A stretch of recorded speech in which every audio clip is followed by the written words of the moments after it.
Salut à toi. Dans cette petite vidéo, laisse-moi te montrer la voix de Boko. Et avant, ça s'appelait Stratège. Alors que maintenant, Stratège, c'est juste le sous-titre. Comme si Boko, c'était pas le sous-titre dans la précédente édition. Tu suis toujours? Mais t'es balèze.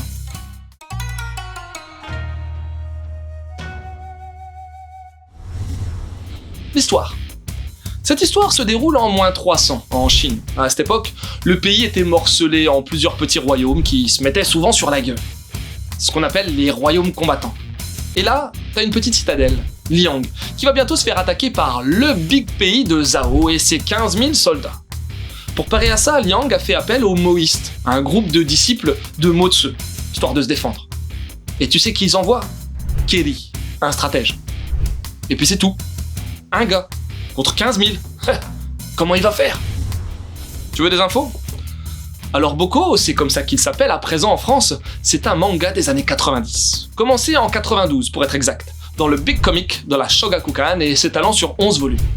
Ce manga est dessiné par Mori Hideki, né en 61, un grand nom du manga qui a également officié sur Tsuru, Tengu ou Kajo, niveau manga. Le scénar, c'est celui de Kubota Sentaro, même si, à la base de chez Base, c'est Sakemi Kinichi, romancier, qui a initié l'histoire originale. Pour en revenir à Boko, il a tout de même remporté le prix Shogakukan en 96, a été édité en France, fin des années 90, début des 2000, et cette nouvelle édition nous vient de chez Vega Dupuis, dans un format relativement grand, rendant bien hommage au trait de Mori, même si, y a pas de bonus. 0. Mon avis? Je sais pas trop comment parler de ce manga car moi je l'ai connu lors de sa première version en 99 chez Tonkam et même pratiquement un quart de siècle après, ça restait une tuerie dans mon souvenir. Mais je l'avais pas relu depuis. 25 ans de manga allait-il changer mon avis?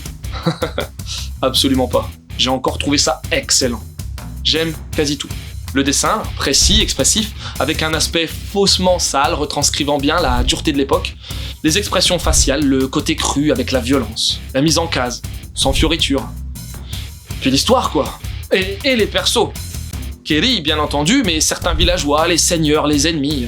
Le top c'est bien entendu le côté stratégique pour la guerre, mais surtout pour, je vais pas dire manipuler les gens, mais faire en sorte qu'ils te suivent. De la psychologie en somme.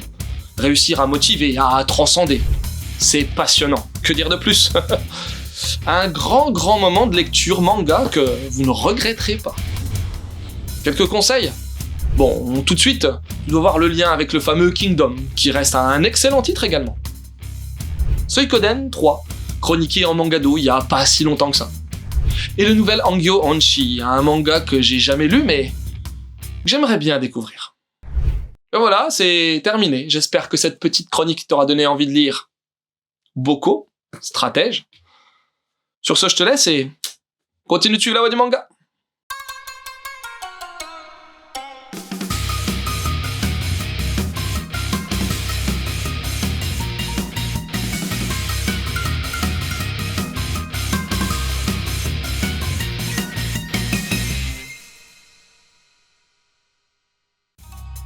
Franchement, trop bien, mais j'aurais pas aimé vivre à cette époque-là, non?